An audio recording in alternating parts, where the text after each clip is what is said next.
Hello everybody, transition to renewable energy. The session would be chaired by Mr. Alok Mukherjee. Mr. Alok Mukherjee is a veteran in the industry and the past president of the Bengal Chamber of Commerce and Industry. So we have with us Mr. Jason Miranda, Senior Manager, Power Engineers, nominated by US government, and Mr. Rahul Kale, founder and CEO of Sun Power Renewables, nominated by Australian government. So with this, I would request Mr. Alok Mukherjee to please take the session forward. Thank you very much, Angana. Am I audible completely? Can you all hear me? Yes, sir. Okay, fine. Thank you. And welcome the speakers and the rest of the audience. Particular welcome to Jason Miranda and Rahul Kale. They have joined from other countries, so timing is not the same. So I hope it has not caused them many difficulties. So it looks like that we have, including me, we have 3 speakers in this session. Madam Saraswati is probably not joining. So we will get a little more time probably for question and answer and things like that. So without further ado, I'll just try to open the subject and then call upon one by one the speakers to talk about their subject and I'll talk about their biodata, all that at that time. One of the reporters, journalists with a very caustic tongue, has written that almost none of the world's largest polluters have enacted policies compatible with Paris Agreement. That is the last one. Paris COP in Paris. Paris Agreement's target of limiting global warming to within 2 degrees. But fortunately, despite the absence of adequate government and other support, renewable energy has grown at an astonishing pace in recent years thanks to its plummeting cost. India, for example, has more than double the stock of wind and solar power in the last 5 years, driven by sustainability concern and also the clean energy's potential for cost-effective meeting citizens' pressing development needs. However, the low prices of wind and solar projects include the structural costs renewable energy poses for grids when deployed at large scale. The intermittent, unpredictable nature of the electricity generated by such technologies, in contrast to the stable, on-demand flow of power from traditional fossil fuel. Well, everybody has its pluses and minuses, of course. As you know, everything in the world has pluses and minuses. That required fundamental change. We have to change, we have to transform, but it required fundamental change on how countries invest and operate in their grids. Because generation is only one thing. But what we have to do also, remember that we have to also put it to the grid. Large power stations cannot operate alone. That is not possible, so they have to be put onto the grid. So for India, one of the most important steps for coping with the variability of these new sources of energy like sun, wind, etc., biomass, is there has been a better coordination of the flow of power between the country's disparate state-run grids. So we are trying also to increase the volume of the energy traded between the states within the country, between the states, for the supply of renewable energy.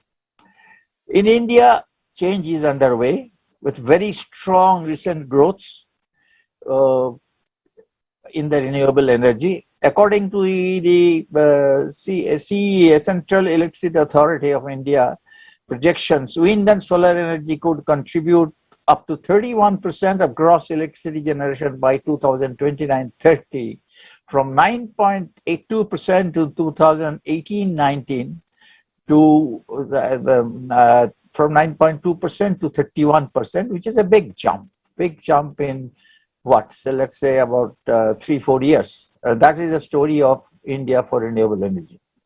Just to give you some example, the publicly owned Solar Energy Corporation of India, SECI, has concluded a tender finalization of 1.2 gigawatt of renewable energy project with storage that could reliably meet power demand during morning and evening hours.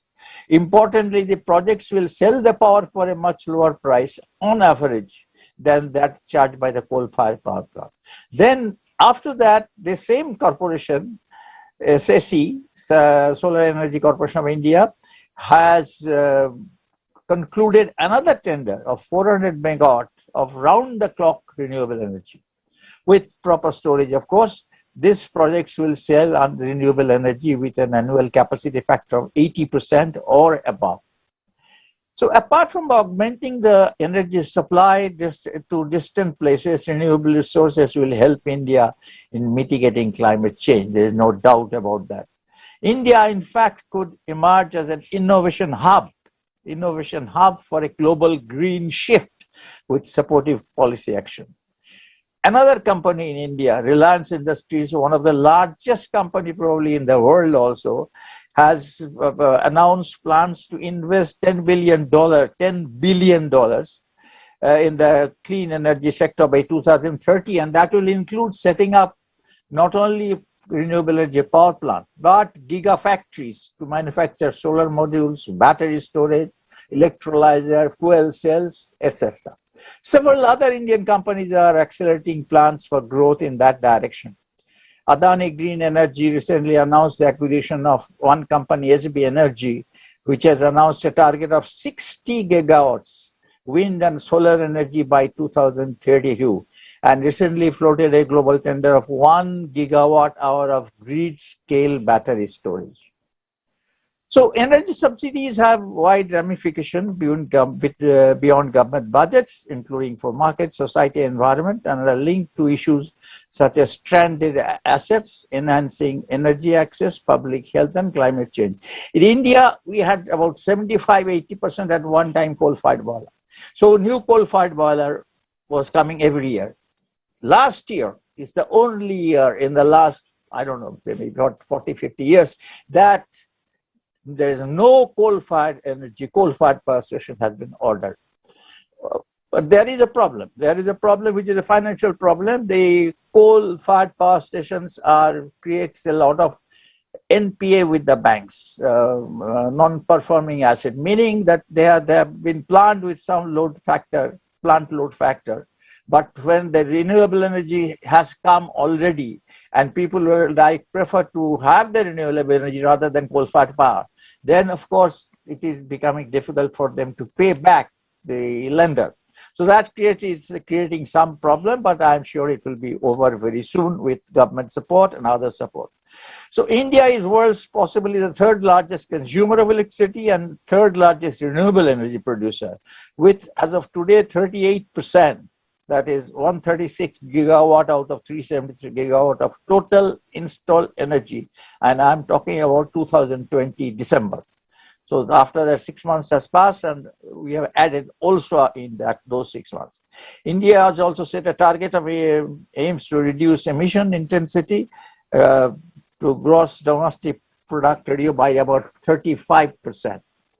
So this is the situation today in India. India has done quite well in biomass. The target was 2021 is about 10 gigawatt, which will be, I think, crossed by the time the year ended.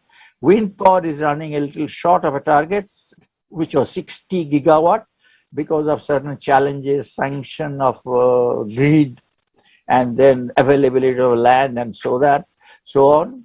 And of course, solar is going on very well, and it's already producing 175 gigawatt by 2022, and it should be 450 gigawatt solar by 2030. So that's what the situation is. This is the large plant point, but also we have to look at the other thing, apart from large grid scale, we have targets of distributed renewable energy, like rooftops, like similar other for agriculture, and these plants will not be connected to the grid, but that will more or less be for local supply. This is also going on mostly according to the plan and target.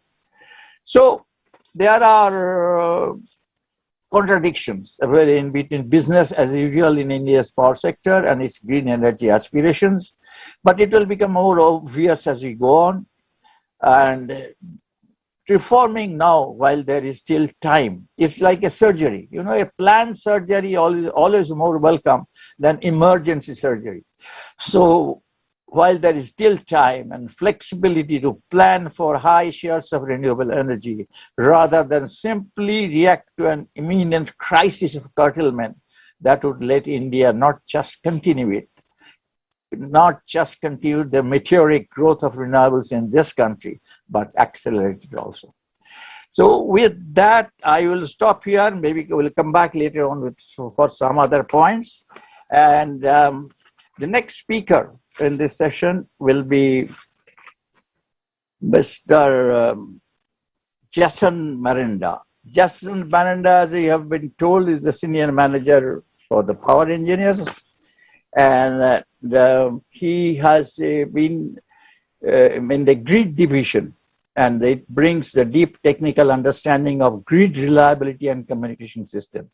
India in the last 3-4 years has just completed two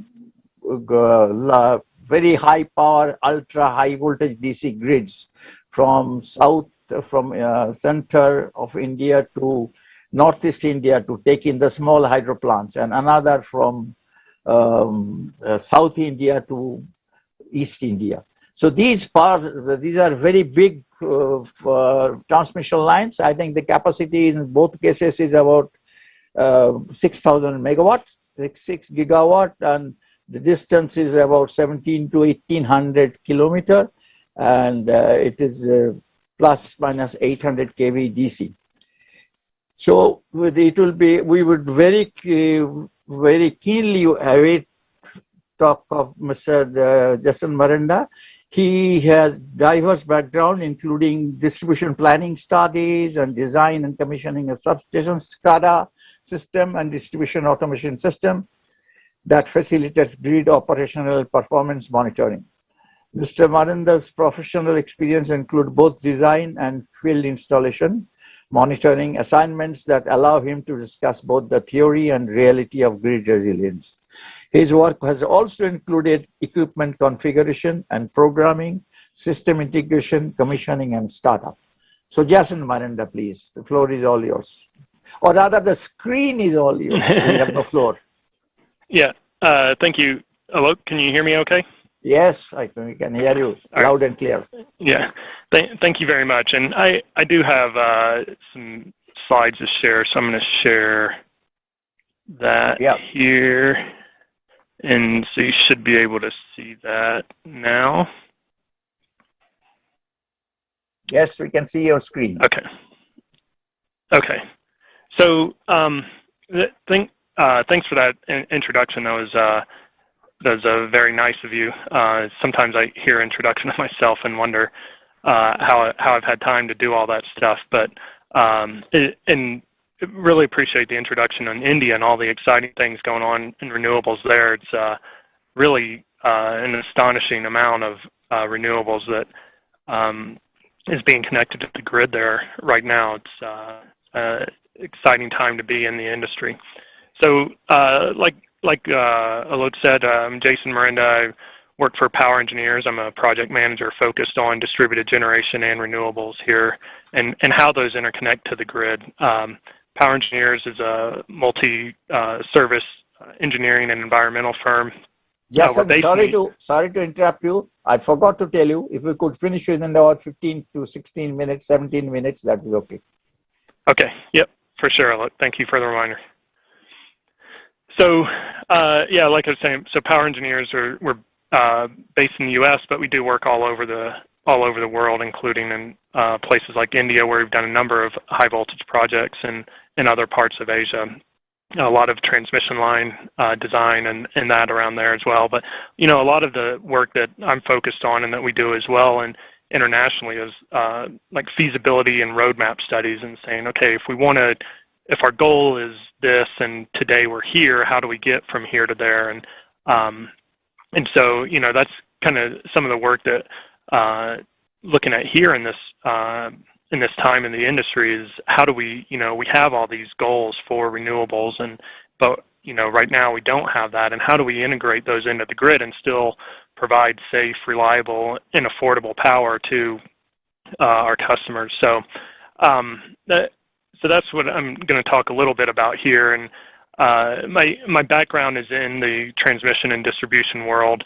But lately I've been doing a lot of focus on distributed generation as well, where it is a multidiscipline effort that we have here that is trying to figure out how to integrate smaller scale renewables as well. So in addition to the transmission level and high voltage level and the smaller sites as well.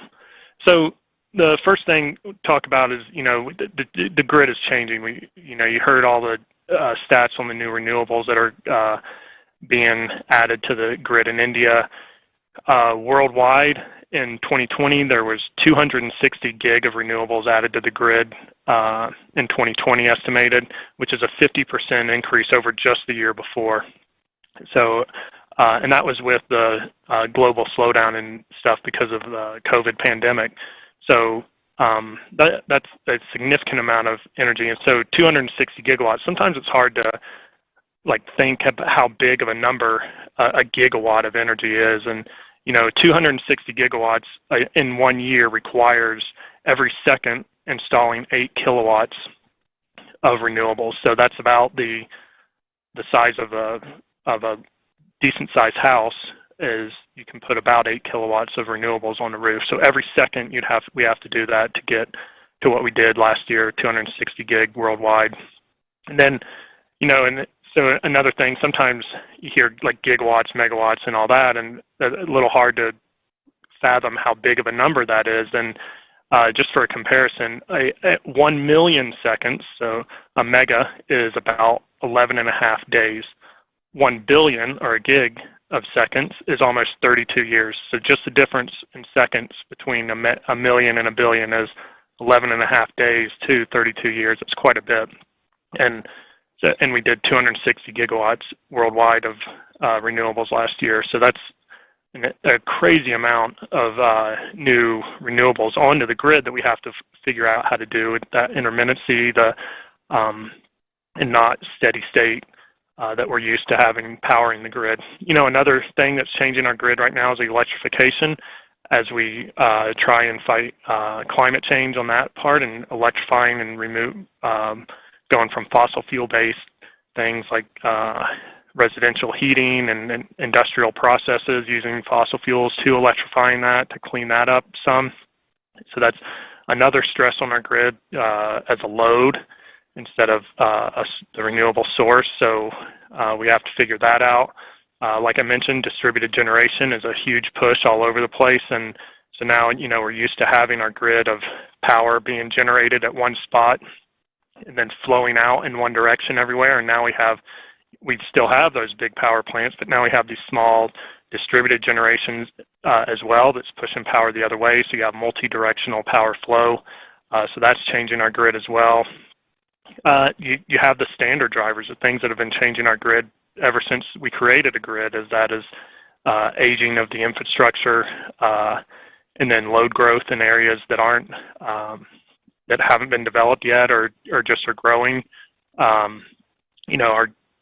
grids here in the U.S., a lot of that was built in the mid 1900s, and so now it's 70 years old, a lot of this stuff, and so it's aging, and we have to figure out a way to replace that. So lots of other parts of the world are dealing with that same problem as well. And then another thing that I think is important to understand as well is our customers' expectations are changing. So the people that are populations are relying on power much more than they used to.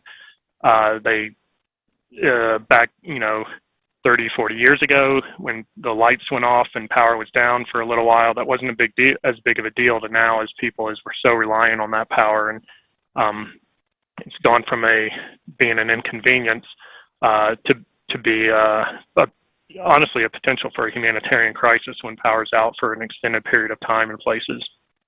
So if the grid is changing, we know all that, and we want to put renewables on all that. Is there a balance between adding renewables to the grid and still having a sustainable grid? Like I said, we can't have power outages because people are relying on that power. So we need a resilient grid, but we also need to have a sustainable grid. So what is resiliency? the easiest way to define that is just the quote the dictionary, and the resiliency is the capacity to recover quickly from difficulties or toughness. So a resilient grid is a grid that can withstand something bad happening to it, like below zero temperatures in a traditionally warm climate, wildfires in dry climates, and different things like that that cause stress, unexpected stress to the grid, and for the grid to be able to recover from that is a resilient grid. And then, but we also need a sustainable grid as well, right? And because we don't want to be destroying what we've been given, and we want to create something that can be used for many generations to come. So is there a conflict right now between resiliency and sustainability? Can we add all this renewable to the grid and still have a resilient grid? And, I think there is a bit of a conflict today, and I think the number one problem that we have right now is a affordable solution for long-term storage. We talked about wind and solar and the batteries that we have right now, and that's great, but it's not always on, and the batteries are really only affordable and cost competitive for up to about a 4-hour period. If you get over 4 hours, it's no longer affordable, and it's difficult to put that in. So we need to figure out a way for long duration storage. And I'm not saying there's not options for long duration storage. There's plenty of options for that, and a lot of people are doing some really good research in that area. But today, I just don't think there's affordable options there. In the future, maybe other things like green hydrogen, a battery technology that isn't lithium ion. There's you have other forms of green storage, like I saw there's one recently about stacking blocks to use the potential energy of blocks being stacked to provide storage of energy there. So there's a lot of different options, a lot of things that I think are coming. So we need to make sure that we're figuring out a way to do that, to provide long-term storage to compensate for the grid when the renewables aren't available. And so if we're, here and we have a grid, I think the stat that you just said, Alok, was previously there was 75 to 80% coal in India, and you want to get off of that, and we want to add more renewables. How do we get there from here? If we go right now and shut off all the coal plants in the world, then we're going to have a crisis. We're not going to be able to handle that. So what do we do? And I think, if we do turn off all the coal plants, I keep saying this, but the impact from a long-term outage is pretty significant. But I don't think that we have to say, okay, we just have to deal with that, and just keep going with non-sustainable power generation options. There are options that we can do now. And so what can we do in the first time? So renewables are a great solution, but the problem with renewables is that they're intermittent. So for temporary reductions in that power, we can definitely use lithium ion and lithium technologies to smooth out those shorter term intermittencies of that. We can use lithium ion batteries to replace peakers for short-term situations right now. But if there's not affordable long-term storage solutions now, we need to make sure that we're still investing money in research and development of that, and to get that to a point where that is affordable and there are multiple options out there. The options that we have today wouldn't be around as they are if research and development hadn't gone into that years and years ago. So we need to make sure that we're continuing to fund the R&D of that technology, and then pilot projects as well, not just the R&D, but putting them out, like smaller scale stuff out on the grid, and making sure and testing small sections of that to see how they work is something that we need to be doing. And so I do want to go back. One of the things, like little technical here, but why the big argument against renewables on the grid. One of the big ones, other than the intermittency, is that the grid needs inertia. So inertia to keep the grid moving or operating the way it is something that's needed, and something that coal-fired and other gas-powered plants have been providing for years. And it really provides frequency support to the grid. So when load changes, you don't get huge frequency fluctuations. But if you have a lot of power electronics on the grid, they're able to act fast and also compensate for that as well. So the more inverter-based and power electronics technology you have on the grid, the less inertia you actually need to keep the grid operating stably. So, and then there's other options for carbon-free inertia options like synchronous condensers and other things. So we can handle the inertia part of it. Then there's some other concepts about reactive power that these traditional plants have been providing, but the inverter base and all that and technology and our new renewables technology can provide that as well. So, and then the other thing on here that I want to stress is for grids that are already built out is the importance of the demand side of the equation. There's a saying that the greenest kilowatt is a kilowatt that you never use. So we can't forget on the demand side, programs like demand response and energy efficiencies to minimize the amount of power that is used, so that we're able to keep a sustainable grid going. And then another thing that I do want to mention here as well is the last thing on this topic that I want to mention is considering how, in times of stress, how do we shut down the grid? So, there's so much technology that we have nowadays with AMI, with smart metering, with our different SCADA or monitoring and control system. It's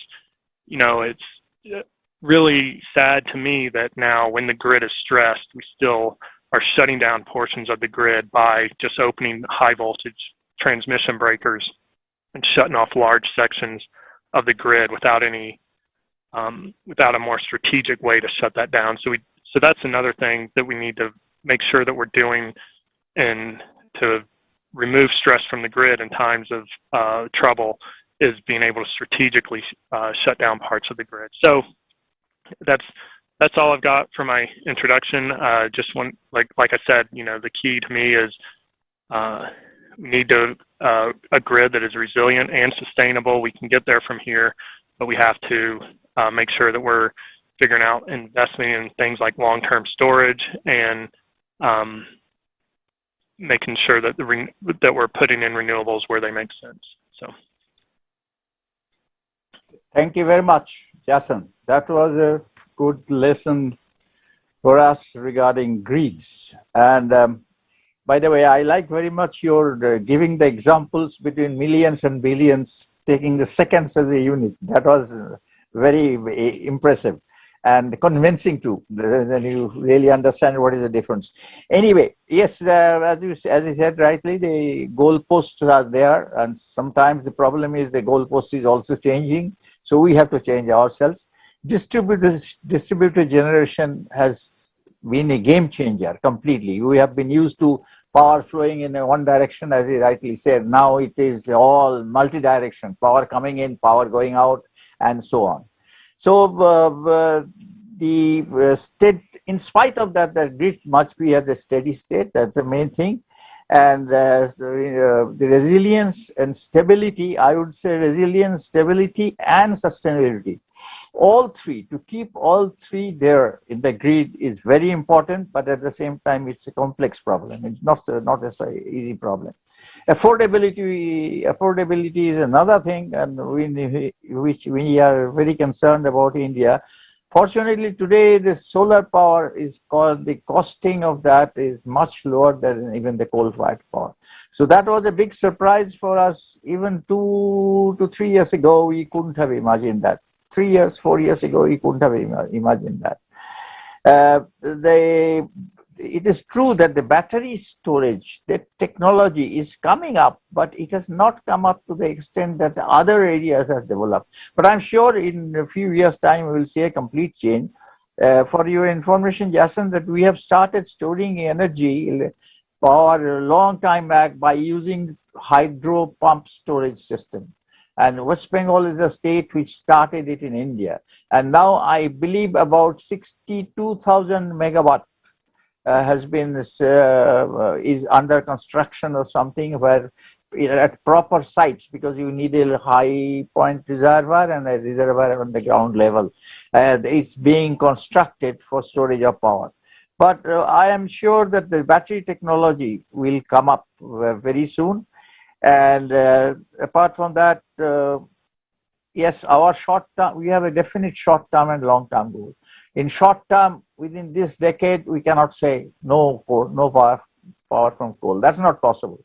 That will affect our growth story of the economy, and that we cannot afford. So, but we must be ready. We must be ready as we go on, whether it takes 10 years for us, 9 years, 11, 12 years, whatever.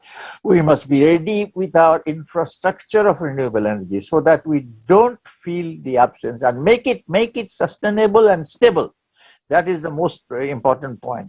And of course, the grid disturbance, I might come back with a question to you later on that.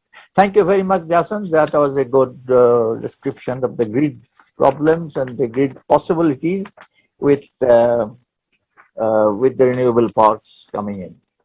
All right, our next speaker will be Rahul Kale. Rahul Kale is the founder and CEO of Sun Power Renewable. It's an Australian developer of renewable energy solutions specializing in energy storage products, which is of immense interest to the whole world today, not just India.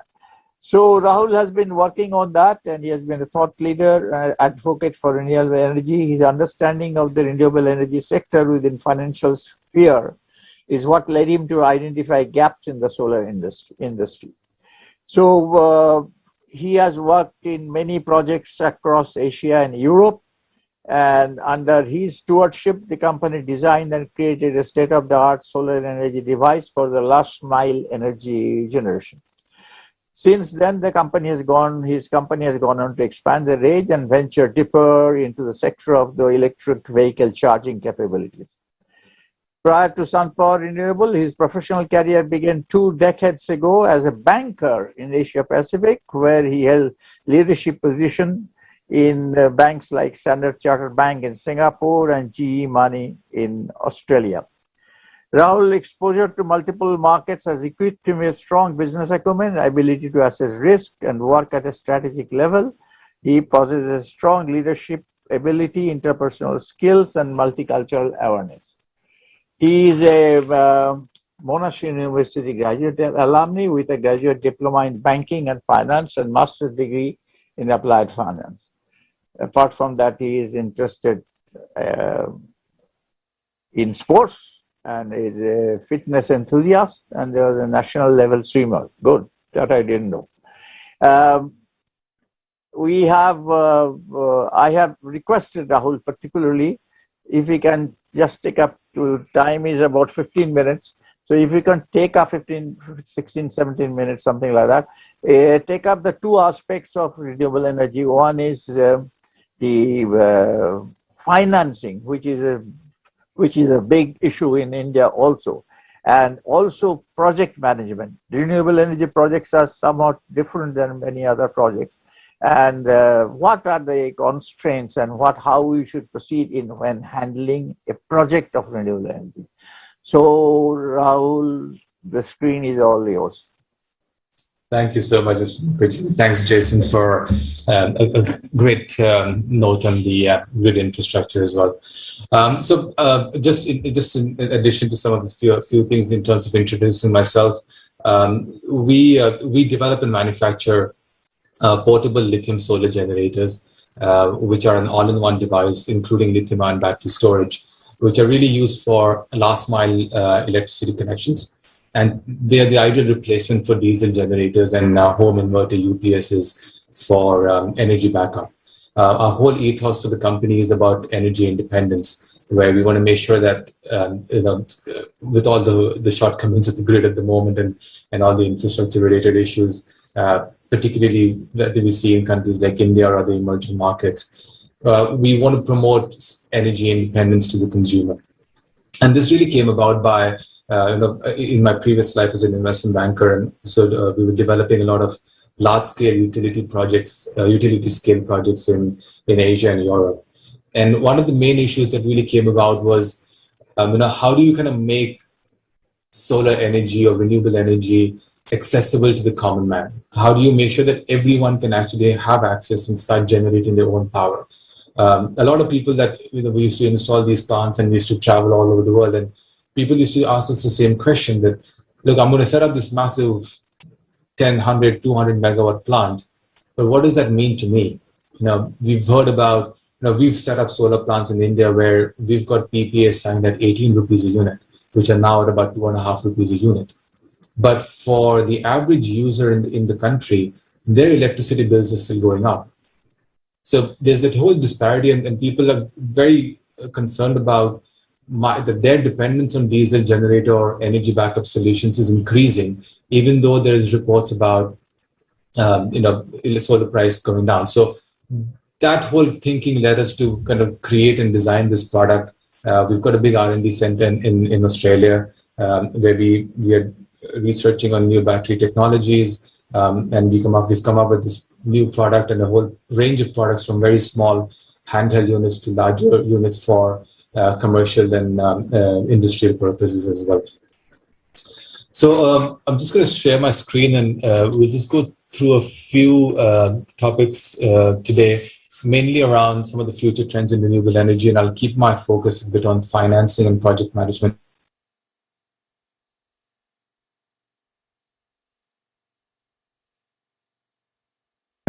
Pretty much everyone in the world is expected to kind of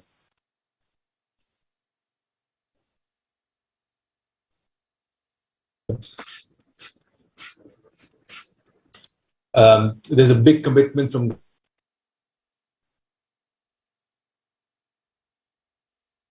your renewable energies. Still not there's a big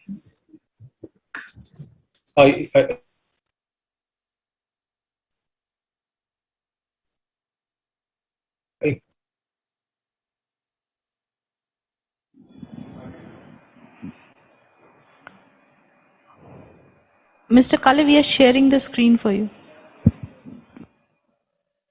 Yeah, please do.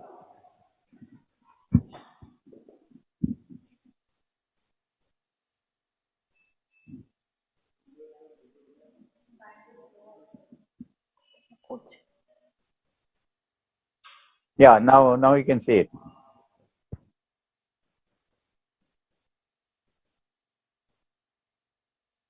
You're on mute. Yeah. The most started sentence in the last 1.5 years. You are on the mute. Please unmute yourself. It has been, hasn't it? Please carry on. Yeah. So then I was saying that there's a big commitment from all governments and corporates alike across the world to move away from fossil fuel-based energy and start looking at reducing their emission, carbon emission. A lot of governments are behind on their commitments that they made at the Paris Climate Accord, and now they are looking to kind of roll that back and start recommitting to new emission reduction targets. ESG today, environment, social and governance criteria. Anyone you speak to today in the renewable energy world, or even just in the energy space, or even across every industry, actually, ESG is probably the most kind of floated word you'll hear. Everyone's making new commitments to ESG. We've heard of different banks and corporates setting up new task forces for ESG. So everyone's kind of looking at that environment, social and governance criteria to really improve the way that they used to function and want to function in the future. Their commitments to preserving nature, their commitment to kind of not use fossil fuel, the commitment to the planet, that's all coming to the forefront. And moving away and transitioning to renewables is on the top of everyone's agenda at the moment. And that's really led to a lot of new financing options that are available as well for project developers. Renewable energy, when you think about it, just think about a solar power plant, right? It's got a 25-year-old cash flow, a stable, consistent cash flow, more often than not, which kind of, the plant load factor issue, as Mr. Mukherjee has mentioned with the coal plants. If you really model the solar plant, the solar generation well, you're able to get a nice little cash flow for 25 years, a consistent cash flow, which investors love, right? So everyone realizes the value that, okay, green financing or finance or putting money or investing into renewable assets can really generate those returns. And we're seeing a lot of money now being pumped into these projects. Banks have made commitments not to lend to coal power plants anymore. You have the likes of HSBC, Standard Chartered Bank, who've made commitments that they will no longer fund any coal-powered power stations. So already there's a huge shift in the mindset and a priority given towards green finance and financing renewable projects. You've got Singapore, which has now announced a green finance hub.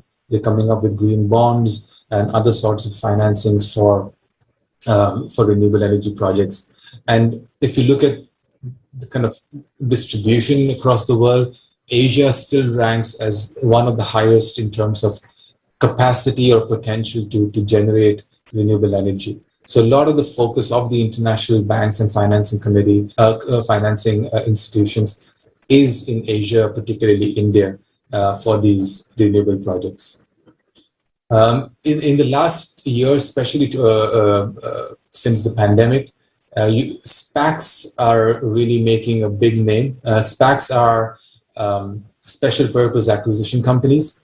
These are being set up specifically for the renewable energy projects, where acquisition companies are being installed and they're going pre-IPO, they're collecting like a $200 million, $400 million corpus, and they are investing in different sorts of projects across the globe. So project developers are now looking at SPACs to really finance their projects, and they've been fairly successful in doing that. In terms of project management, I think really the key is for renewable energy projects is that, given that it's a 25-year kind of lifespan that we look at, we need to come up with different ways, and promoters need to look at different ways how to really maximize and improve their project management to execute on the projects. One of the biggest issues with projects in India, from our experience and from what we've heard from other people as well, that the key risk to financing for Indian projects is the execution risk, right? That for a greenfield project, how long would it take? Regulatory approvals, licenses, how long to commission? Is the modeling correct? Is the logistics correct? Can that be sustained over a 25-year lifespan? And for any international investor, I think that becomes key. So some of the new trends that are coming up are also going to help in better management of these projects and better financing rolling into the country. And one of the key areas where we see a lot of value that could be added because of technology for projects in India is energy storage. As we bring battery technology and battery capacities into the country, for last mile connectivity to bring it closer to home to a lot of people, as well as kind of coming up with the batteries for grid stability, to remove the intermittency issue that Jason mentioned earlier. A lot of the Indian projects now, if you look at the project requirements, about 5 to 7% of the energy requirement is still now mandatory based out of that you have to install those batteries, which is going to help. And I think that's going to keep increasing as we go forward. And that's going to help in improving the stability of the grid. But really, that battery energy is going to help in creating energy independence in the country. We've talked about distributed power generation, and we really see that playing a major role going forward, where you don't need to have a 100 megawatt plant. You don't need to have a 500 megawatt plant. You can bring that and distribute that across different regions, bring it closer to the point of consumption, use battery technologies, and really drive energy independence at a community level, at a city level, or in break it down rather than having such large utility scale projects and have the risks associated with those kind of projects. Microgrids obviously are playing a huge role. We've seen in places like Adelaide in Australia, where community battery banks, and we've installed ourselves a couple of community battery banks over there, where we set up a battery bank for a particular set of locality, and then we are using distributed power to improve the energy efficiency and independence for the community over there. We spoke about green hydrogen earlier. That as a technology, it's going to help in reducing the wastage or over-dependence on the grid. If there's excess solar being generated, for example, that can be stored. You can put electrolyzers, convert that into green hydrogen, and use that in refueling stations or fuel cell-based vehicles to power those cars. So, if you look at, as an example, Saudi Arabia is now setting up a new city called NEOM, N-E-O-M, which is a $5 billion city in Saudi Arabia, which is purely going to be powered by green hydrogen, energy independent, just green hydrogen. So these kind of technologies they're getting more and more active to drive that energy independence point home, make it self-sustaining and sustainable. And ultimately, you have energy blockchain and Internet of Things. And this really actually helps in the project management as well. When you have the internet and all the different aspects of the solar plant connected online, you can monitor them remotely. You have much better control over maintenance of these of the equipment as well as the power generation capacities. You've got more control over what's going on. And ultimately, from a financing perspective, when you start reducing your operational cost, you're actually able to gain more value from your balance sheet. And that's what the investors want to say, that how effectively can you really manage those cash flows? And if you're able to secure those cash flows for your investors, then a lot of financing is going to come through to you. So financing along with project management and really improving and understanding those cash flows become very important in today's world. And I think as this renewable energy transition grows, people are getting a lot better at it. They're getting more versatile. They have a much deeper understanding of the project lifespan and life circles, power generation capacities, grid capacities, distributed power kind of demand requirements. And as more and more data comes through, the knowledge increases, and we'll see a much faster adoption of renewables in the near future. So that's my point, Mr. Mukherjee. Happy to take any points and questions. So your turn to be on mute now.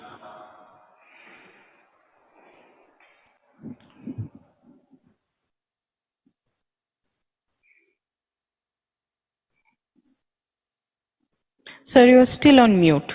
No, I think it's all okay. All right. Thank you very much. You started with the thing energy independence, which was the very pet idea of one of our former president of the whole country. I think only space scientists who became the president of the country, India, that he was insisting on energy independence. That is, India must be energy independent as soon as possible. And he took a full program. I know the president is supposed to be not a kind of a statutory post. Not like prime minister. The country is run by the prime minister and his cabinet colleagues. But here he took the initiative to make a program for it. Accessibility of power is also Rahul and both Jason has talked about this.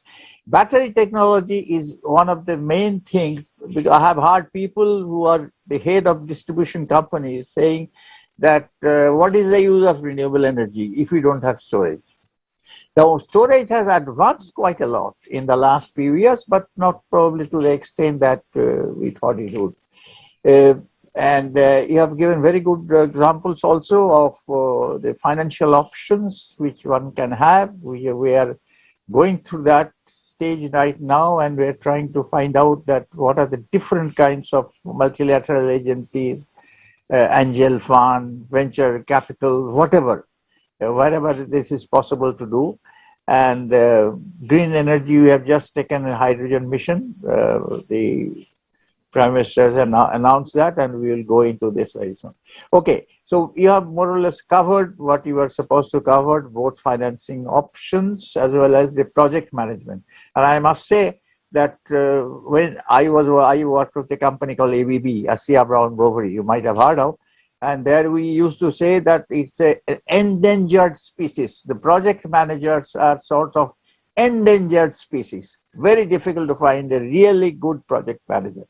And now we need them more as more and more renewable energy projects are coming. We need them much more than before. Okay, both Jason and Rahul, thank you very much. You have clarified quite a lot. And I think there's a lot of take away from this. Now,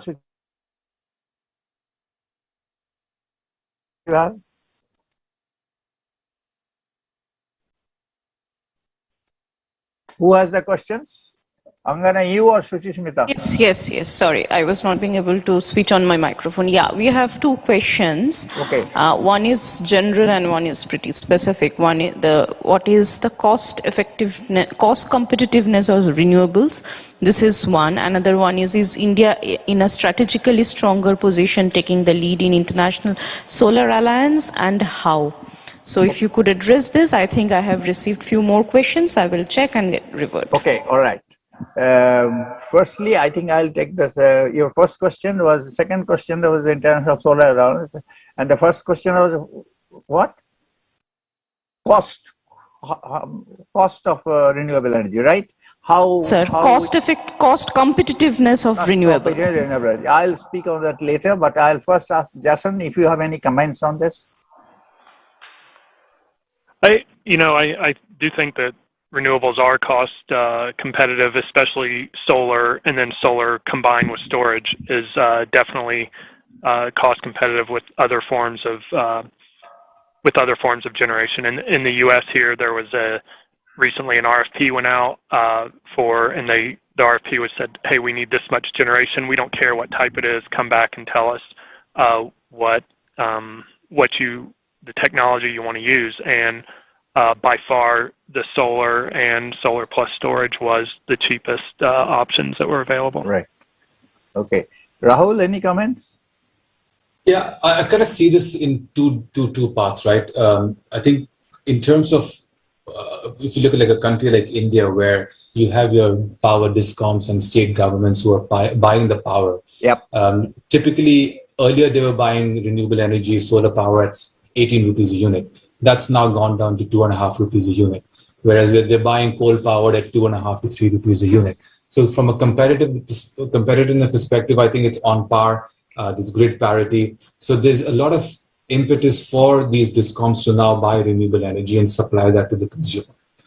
But from a consumer's perspective, I think they're still reliant on the grid. And when the grid fails, they're still looking to buy diesel generators or home UPS inverters for their power kind of backup requirements. And now with solars and storage kind of being so competitive, you're looking at about a payback of about 9 months compared to a diesel generator for an asset that can be used for over 10 years. So suddenly from a consumer perspective as well, that's become very competitive, and that's going to help in the faster adoption of solar as we go on. Right. Thank you very much, both of you. I would just add to this. I think it was not maybe a month or 1.5 months ago, I read in the paper one of the large tenders in India has been settled. The cost was 2.28 or something, rupees 2.28 per unit, which is about half of coal-fired power. Yesterday, I don't know whether you heard Dr. Ajay Mathur, who's the Director General of International Solar Alliance, ISA. He said that tenders have been received now with 1.38 or 1.48, I forget the exact figure, but 1 point something. I mean, from where to where we have come, from 18, 19 rupees to 1 point, let's say 1.7 or 1.8. So cost effectiveness of solar energy plus storage is definitely going to beat even solar coal-fired power's cost. And as far as the second question is concerned, you must have heard, if you were here, you have heard Dr. Uday Mathur, who's the Director General of that. He said that it is just a start. Already 90 countries are member of the International Solar Alliance. And their priority is to take solar power, make as much solar power as possible in the tropical countries. And they will start with Africa. Then they will start with the Latin America and several other regions, so to speak. So this is something where India is placed quite strategically, because this was formed after a joint cooperation between the Prime Minister of France and Prime Minister of India together. And within weeks or months, I think membership has gone from 3 or 4 to 90 about, and it's coming, it's still counting every day. Somebody who wants to be a member. And the resultant effect will be in Africa, and India will have a very central role to play, not just because an Indian is the Director General, not because of that, but not only because of that, because that certainly is a point that Dr. Uday Mathur is one of the person in the whole world probably who's suitable for this post. But India as a country can play a dominant part, and really it has to play a dominant part in development of solar energy, particularly in countries where there are possibilities, but it has not been done because of several obstacles. Maybe. All right, any other questions? Angana?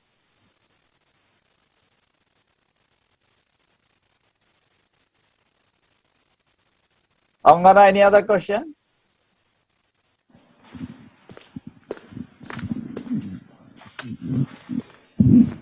Sorry, this question is from Dr. Shudipto De, another speaker and committee member of the chamber. He's also here. I'm reading out his question. His question is, the intermittency and the uncertainty of solar power with weather without any large-scale storage, will that be a serious threat for large-scale solar power? Any comment, Rahul?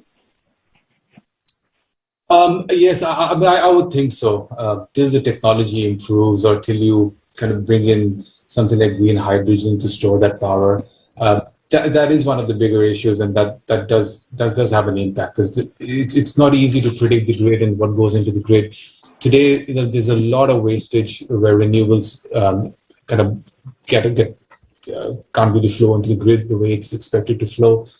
Neither can the grid really balance its demand and supply because of the intermittency issue. So I would think that becomes a bigger issue, but that's also an opportunity for battery manufacturers to come and improve and come up with better technology, come up with a faster adoption of batteries. It has to start somewhere for it to improve, and I think it's already started, but there's room to go. But it is one of the bigger challenges. Thank you. Jason, any comment? Yeah, 100% agree. And I think the key to this is, one thing is you don't even have to wait for weather, right? Every day for 12 hours, you have no sun. So you have to figure out what to do in that. And so just relying on one technology, whether that's solar, wind, I don't care what it is, we can't do that. It has to be a mix of generation sources. Right. Sudipto, I think your question has been answered, but I would like to think, as I have said very often, that one thing if we are lagging is the sufficient advance in storage technology, storage of electricity. So, but things are changing. I have mentioned in my opening address, you must have heard that the publicly owned Solar Energy Corporation of India has concluded a tender of 1 gigawatt of renewable energy with storage. What kind of storage, lithium-ion battery or whatever is not very clear yet. We will get the details soon. But the whole idea was that with the storage, they could reliably meet power demand during morning and evening hours. That means a lot of storage of power. It's a 1.2 gigawatt plant. On the same corporation has ordered another tender, another job, 400 megawatts, and they call it round-the-clock renewable energy.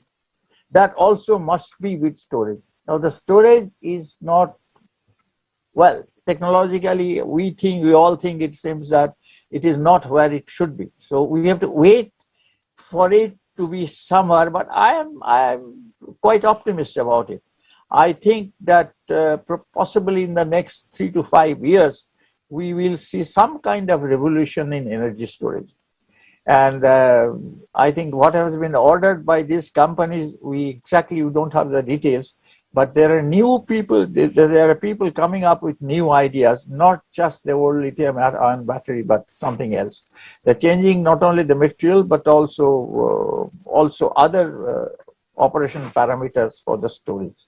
So you are quite right in what you said, as both our speakers said, but I think that's for now only. We are trying to overcome with the existing technology, whatever we have for storage, but I think good things are yet to come, and it will come.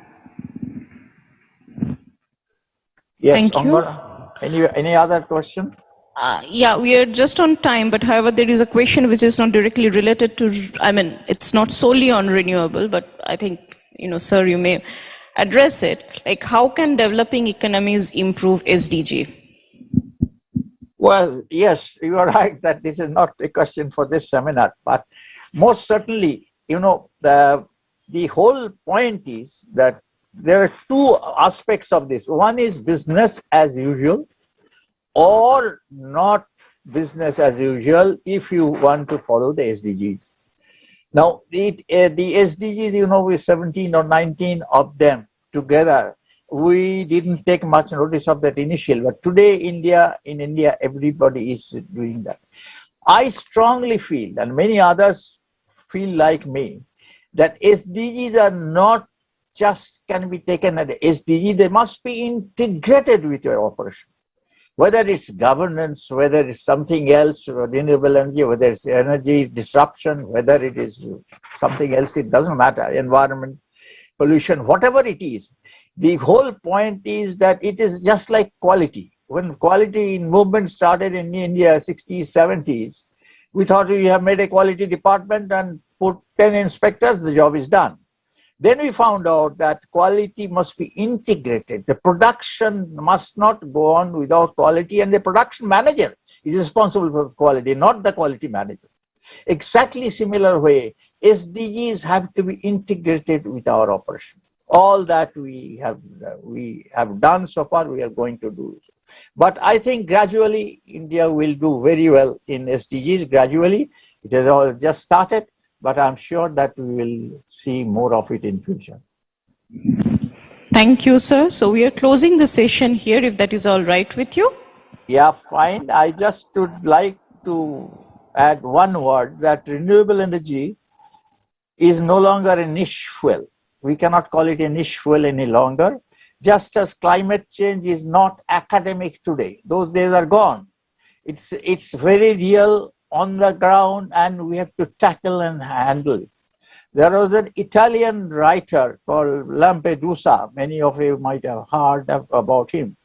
He has said that if you want the things to stay as they are, sitting in an air conditioning room doing this Zoom platform, if you want things to stay as they are, things must change.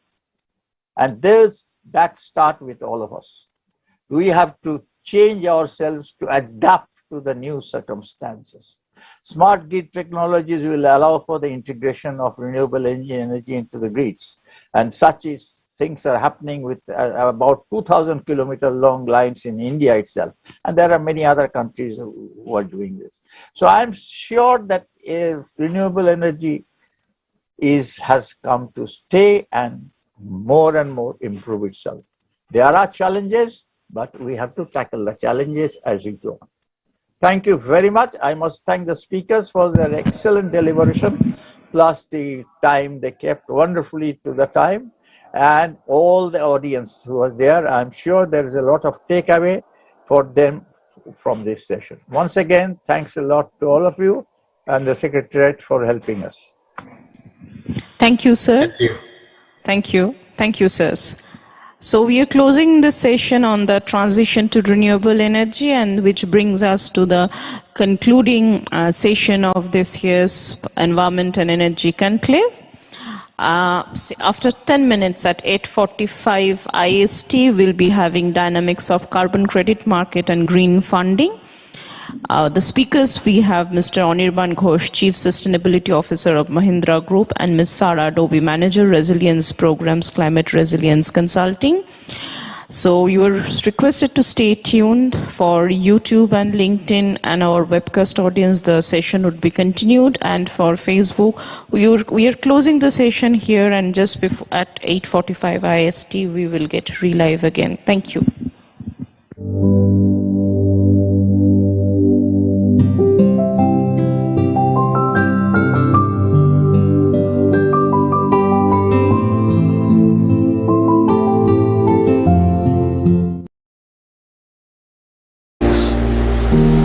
They're everywhere.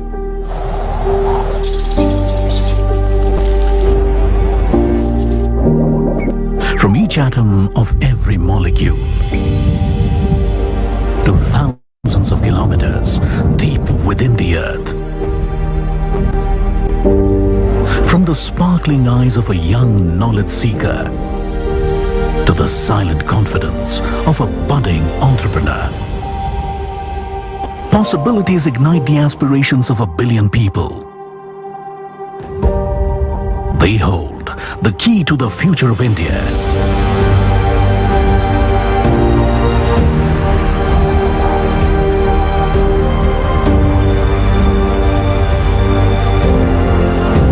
Bringing them to life is what drives us as a company.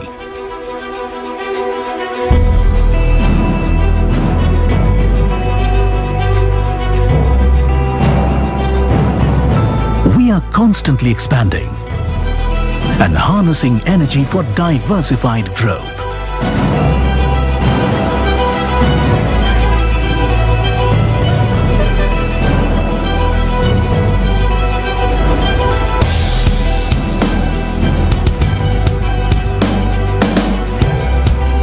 From the largest network of natural gas pipelines in India, and also the first company to lay LPG pipelines in the country, with gas-based processing facilities for value-added products from natural gas.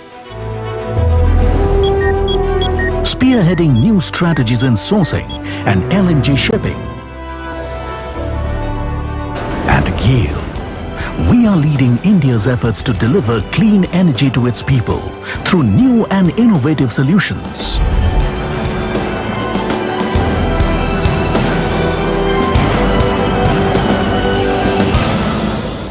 Overcoming difficult terrains and inclement weather to augment the nation's pipeline infrastructure.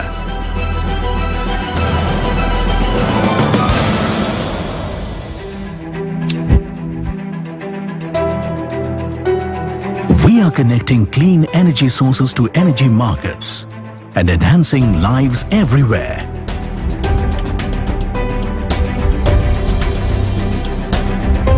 Thus adding momentum to India's growth story.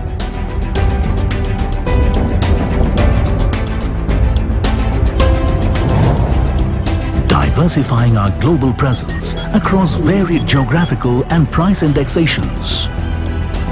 We are quietly striving for India's energy security.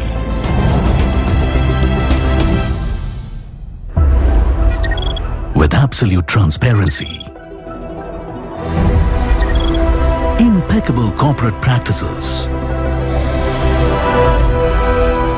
utmost integrity, and sustainability in all our operations, we are finding reliable, sustainable options that make a positive difference.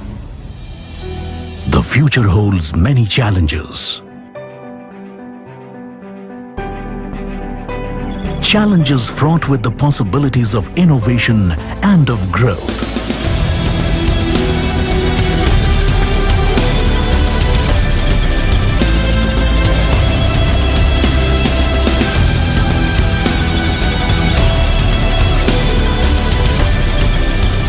Above all, the possibility of a better life, energizing 1 billion dreams. We are committed to creating stories of progress, of enhancing India's quality of life. That's what inspires our every move. That's why we exist.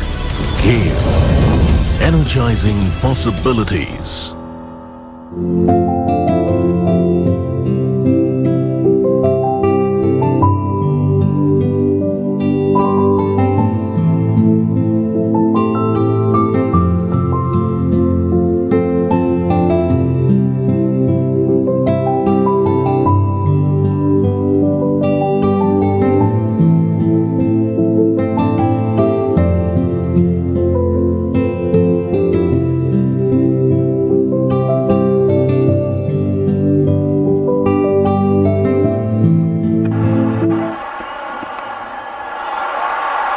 In the air, Srishan takes it! India win!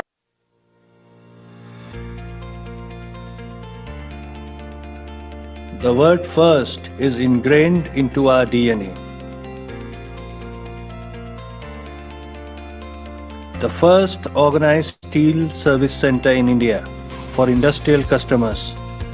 The first steel service center capable of processing high tensile steel up to 1100 megapascal, revolutionizing the industry through futuristic innovations.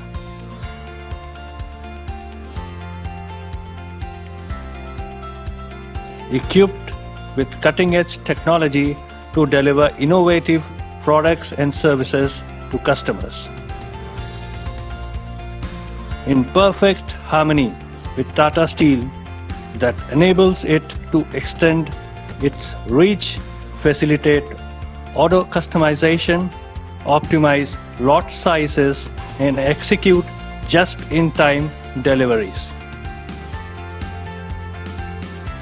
Partnering with blue-chip national and international brands through a nationwide footprint and a vibrant, motivated, and agile workforce.